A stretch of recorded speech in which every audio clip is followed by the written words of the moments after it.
Welcome back ناظرین. اوریہ مقبول جان سے میں پہلا سوال. اوریہ صاحب، اس سے پہلے کہ ہم کمیٹی کی فارمیشن مذاکرات پر جائیں، آپ سے ایک سوال. یہ آپ یہ ساری گفتگو سن رہے ہیں، یہ کس سے آپ کو کیا لگتا ہے یہ ساری بی بی سی کی ڈاکیومنٹری دیکھ کر، ایم کیو ایم کا ریاکشن دیکھ کر؟ پہلی بات تو یہ ہے کہ جب آپ اپنا ملک چھوڑ کے کسی دوسرے کے ملک میں جاتے ہیں تو آپ پہلی بات یہ ہے کہ آپ اس ملک کے تمام قانون کا احترام کرنے کا وعدہ کرتے ہیں. اس ملک کے بارے میں کہتے ہیں کہ یہ ملک مجھے پناہ دے رہا ہے اور اس ملک نے میرے ملک سے زیادہ مجھے کمفرٹ پہنچایا ہے، تبھی آپ اس کو آپٹ کرتے ہیں. آپ اس کے اندر ایک طویل عرصہ گزارتے ہیں، اس کے آپ سامنے اپنا تمام تر اپنے آپ کو سرنڈر کرتے ہیں، کیونکہ وہ آپ کا بورن کنٹری نہیں ہے، وہ آپ کا وہ ملک نہیں ہے کہ جس کے اوپر آپ دعوے سے کہہ سکیں کہ یہ میرا ملک ہے. اور 10 12 15 سال گزارنے کے بعد آپ اس پہ کانسپریسی کا الزام لگاتے ہیں. یہ بڑی عجیب و غریب سی بات لگتی ہے. اگر کانسپریسی کا الزام ہے تو پھر آپ اس 10 سال کو مائنس کر کے اپنے ملک میں بات صحیح کہتی ہے روک کلاسز اپنے کو، پھر واپس آ جائیں. ٹھیک ہے.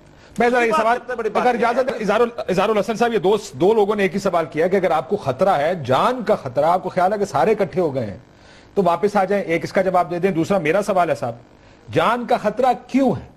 کیا کیا ہے الطاف حسین صاحب نے یا متحدہ قومی موومنٹ نے جس کی وجہ سے آپ کو جان کا خطرہ اس حد تک آپ چلے گئے؟ آپ نے سوال اور ایڈ کر لیں. چلیں جی، ایک اور سوال ہے کہ ہر بار یہ خطرہ یا بی بی سی کی ڈاکیومنٹری سے یا ان دو کیسز میں جب پیش رفت ہوتی کیوں ہوتا، آگے پیچھے 15 سال میں کیوں نہیں ہوا؟ جی آپ اظہار الحسن صاحب. اب جناب مجھے اب آپ 2-3 منٹ دیجیے گا، کیونکہ ماشاءاللہ آپ تمام ہی جید قسم کے اینکر حضرات اس وقت میرے سامنے ہیں، تو مجھے ذرا دیکھیں 1 منٹ آپ نے یہی ضائع کر دیا. پہلی چیز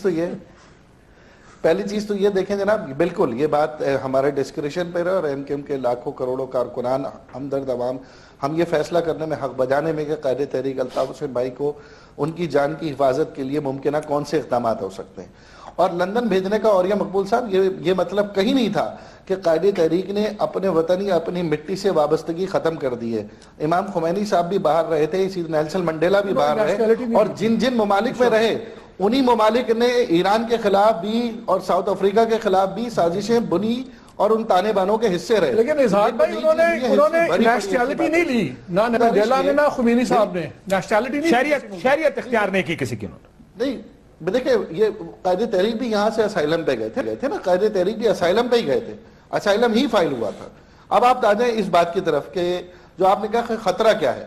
یہ بتائیے ڈاکٹر عمران فاروق بھائی کو جو خطرہ تھا، جو ایم کیو ایم کے سیکریٹریٹ کو جو خطرہ ہے، وہی خطرہ قائد تحریک الطاف حسین بھائی کی طرف بھی. لیکن آپ کی پارٹی نے یہ میرے الفاظ، ایک سیکنڈ، اظہار الحسن صاحب سسپینڈ ہوئے تھے. وہ کون؟ وہ سسپینڈڈ تھے. ایک تو یہ بات ہے کہ 2 سال سے سسپینڈڈ تھے، لیکن آپ کے ابھی فروغ نسیم اسی ڈاکیومنٹری میں کہا کہ اس کو دوسرے اینگل سے دیکھے صاحب، یہ مگنگ کا انسیڈنٹ ہو سکتا ہے.